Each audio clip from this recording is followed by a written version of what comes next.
नमस्कार दोस्तों, आध्यात्म के एक और नए अंक में आपका हार्दिक स्वागत है। दोस्तों, भगवान श्री हरि विष्णु से जुड़ी रोचक और पौराणिक कथाएं अनंत अनंत कोटि तक हैं। उन्हीं कथाओं के संदर्भ को लेकर आज उनसे जुड़ी एक पौराणिक कथा का विवरण हम आपके बीच में करने जा रहे हैं। तो आइए आरंभ करते हैं भगवान श्री हरि विष्णु से जुड़ी और उनके वेंकटेश्वर स्वामी बनने की कथा के सार को। दोस्तों, एक पौराणिक कथा के अनुसार एक बार भृगु ऋषि ने जानना चाहा कि ब्रह्मा, विष्णु और महेश में कौन सर्वश्रेष्ठ है। वह बारी बारी से सबके पास गए। ब्रह्मा और महेश ने भृगु को पहचाना तक नहीं और ना ही उनका आदर और सत्कार किया। इसके बाद ऋषि भृगु विष्णु के यहाँ गए, जहाँ विष्णु भगवान विश्राम कर रहे थे और माता लक्ष्मी उनके पैर दबा रही थी। ऋषि भृगु ने पहुँचते ही ना कुछ कहा और ना कुछ सुना और उन्होंने भगवान विष्णु की छाती पर पैर से प्रहार कर दिया। लक्ष्मी जी यह सब देखकर चकित रह गई, किंतु भगवान विष्णु ने भृगु ऋषि के पैर पकड़कर विनीत भाव से कहा, हे मुनिवर, कहीं आपके कोमल पैर में चोट तो नहीं लगी? यदि ऐसा कुछ हुआ तो इसके लिए मुझे क्षमा करें। लक्ष्मी जी को भगवान विष्णु की इस विनम्रता पर बड़ा क्रोध आ गया। वह भगवान विष्णु से नाराज होकर भूलोक में आ गई तथा कोल्हापुर में रहने लगी। श्री लक्ष्मी जी के चले जाने से विष्णु भगवान को लगा कि उनका श्री और वैभव नष्ट हो गया है और उनका मन बड़ा ही अशांत रहने लगा। दोस्तों, श्री लक्ष्मी जी को ढूंढने के लिए वह श्रीनिवास के नाम से भूलोक में आए और घूमते घूमते वेंकटचल पर्वत नाम पर बकुला माई के आश्रम पर पहुंच गए। बकुला माई ने उनकी बड़ी आवभगत की और उन्हें आश्रम में रहने के लिए कहा। एक दिन जंगल में एक मतवाला हाथी आ गया। आश्रमवासी डरकर इधर उधर भागने लगे। श्रीनिवास ने जब यह देखा तो धनुष और बाण लेकर हाथी का पीछा किया। हाथी डरकर भागा और घने जंगल में अदृश्य हो गया। दोस्तों, श्रीनिवास उसका पीछा करते करते काफी थक गए थे। तब वह सरोवर के किनारे वृक्ष की छाया में लेट गए और उन्हें हल्की सी नींद भी आ गई।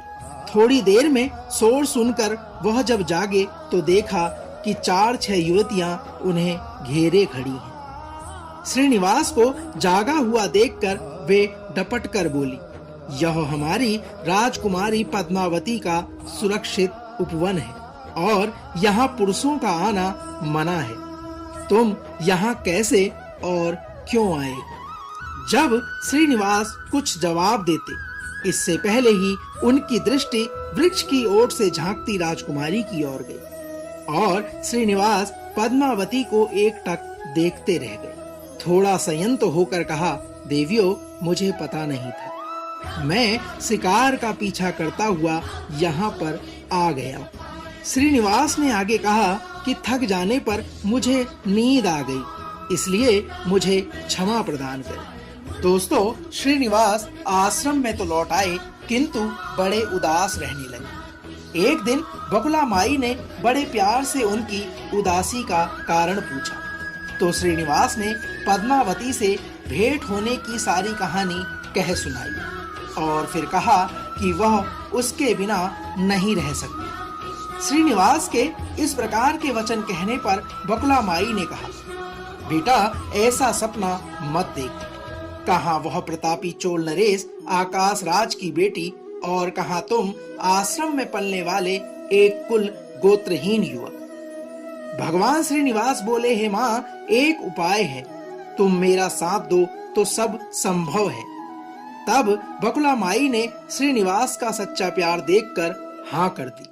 श्रीनिवास ज्योतिष जानने वाली औरत का वेश बनाकर राजा आकाश की राजधानी नारायणपुर पहुंचे। उसकी चर्चा सुन पद्मावती ने भी उस औरत को महल में बुलाकर अपना हाथ दिखाया।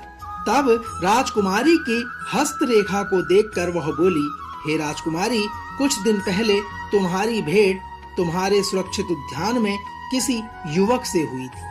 तुम दोनों की दृष्टि मिली थी। उसी युवक से तुम्हारे विवाह का योग बनता है। पद्मावती की माँ धारणा देवी ने पूछा, यह कैसे हो सकता है? तब ज्योतिष औरत बोली, योग ही ऐसा है। ग्रह कहते हैं कोई औरत अपने बेटे के लिए अपनी बेटी मांगने स्वयं आएगी। दोस्तों, 2 दिन के बाद सचमुच में बकुला माई एक तपस्विनी के भेष में राजमहल आ पहुंची। उसने अपने युवा बेटे के साथ पद्मावती के विवाह की चर्चा की। राजा आकाश ने बकुला माई को पहचान लिया। उन्होंने कहा कि वह युवक कौन है। तब बकुला माई बोली कि उसका नाम श्रीनिवास है। वह चंद्रवंश में पैदा हुआ है और मेरे आश्रम में रह रहा है। मुझे माँ की तरह ही मानता है। बकुला माई के इस प्रकार के उत्तर देने पर राजा आकाश ने कुछ सोचकर उत्तर देने के लिए कहा। बकुला माई के चले जाने पर आकाश ने राजपुरोहितों को बुलाकर सारी बात बता दी। राजपुरोहितों ने गणना की, फिर सहमति देते हुए बोले, हे महाराज, श्रीनिवास में विष्णु जैसा देवगुण है। लक्ष्मी जैसी आपकी बेटी के लिए वह बड़ा सुयोग्य वर है। दोस्तों, राजा आकाश ने तुरंत बकुला माई के यहाँ अपनी स्वीकृति के साथ विवाह की लग्न पत्रिका भेज दी। जब बकुला माई ने सुना तो वह चिंतित हो उठी। श्रीनिवास से बोली, बेटा, अब तक तो विवाह की ही चिंता थी, अब पैसे ना होने की चिंता सता रही है। मैं वाराह स्वामी के पास जाती हूँ और उनसे पूछती हूँ कि क्या क्या किया जाए।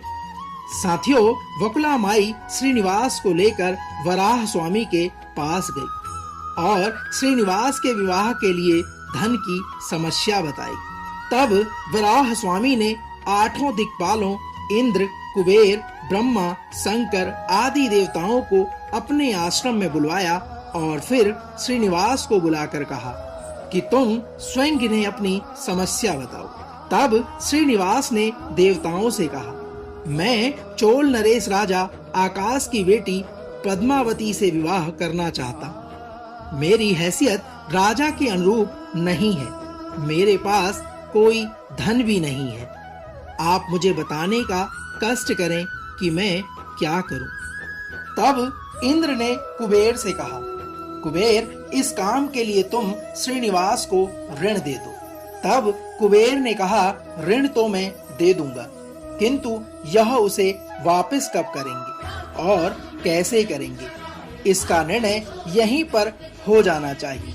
कुबेर के इस प्रकार के वचन कहने पर श्रीनिवास बोले, इसकी चिंता तुम मत करो, कलयुग के अंत तक मैं सब ऋण को चुका दूंगा। दोस्तों, कुबेर ने श्रीनिवास की विनती को स्वीकार कर लिया। सब देवताओं की साक्षी में श्रीनिवास के ऋण पर पत्र लिख दिया। उस धन से श्रीनिवास और पद्मावती का विवाह बड़ी धूमधाम से हुआ। तभी नारद ने कोल्हापुर जाकर लक्ष्मी को बताया, विष्णु ने श्रीनिवास के रूप में पद्मावती से विवाह कर लिया है और वे दोनों वेंकटाचल पर्वत पर रह रहे हैं। नारद के इस प्रकार के वचन सुनकर लक्ष्मी जी को बड़ा दुख हुआ। वह सीधे वेंकटाचलम पर्वत पहुंची। माता श्री लक्ष्मी विष्णु जी की सेवा में लगी पद्मावती को भला बुरा कहने लगी और कहने लगी, श्रीनिवास विष्णु रूप में मेरे पति हैं, तूने इनके साथ विवाह क्यों किया। दोस्तों, दोनों में वाक युद्ध होने लगा तो श्रीनिवास को बड़ा दुख हुआ। वे पीछे हटे और पत्थर की मूर्ति के रूप में बदल गए। जब दोनों देवियों ने यह देखा तो उन्हें बड़ा दुख हुआ कि श्रीनिवास तो अब किसी के नहीं रहे। इतने में शिला विग्रह से आवाज आई, देवियों, मैं इस स्थान पर वेंकटेश्वर स्वामी के नाम से अपने भक्तों का अभिष्ट पूरा करता रहूंगा। उनसे प्राप्त चढ़ावे के धन द्वारा कुबेर के कर्ज का ब्याज चुकाता रहूंगा। इसलिए तुम दोनों मेरे लिए आपस में झगड़ा मत करो। दोस्तों, भगवान विष्णु की इस प्रकार की वाणी को सुनते ही लक्ष्मी जी और पद्मावती दोनों ने सिर को झुका लिया। लक्ष्मी कोल्हापुर आकर महालक्ष्मी के रूप में प्रतिष्ठित हो गई और पद्मावती तृणाचर में शिला विग्रह हो गई। दोस्तों, आज भी तिरुपति क्षेत्र में तिरुमाला पहाड़ी पर भगवान वेंकटेश्वर स्वामी के दर्शन हेतु भक्तगणों से इसी भाव से शुल्क लिया जाता है। उनकी पूजा पुष्प मिष्टान आदि से न होकर धन द्रव्य से होती है। इसी धन से भगवान श्री वेंकटेश्वर स्वामी श्री कुबेर जी का कर्ज चुका रहे हैं। दोस्तों, तो यह था भगवान विष्णु से जुड़ी एक पौराणिक कथा के सार का विवरण। हम आशा करते हैं कि आज का यह अंक आपको अवश्य पसंद आया होगा।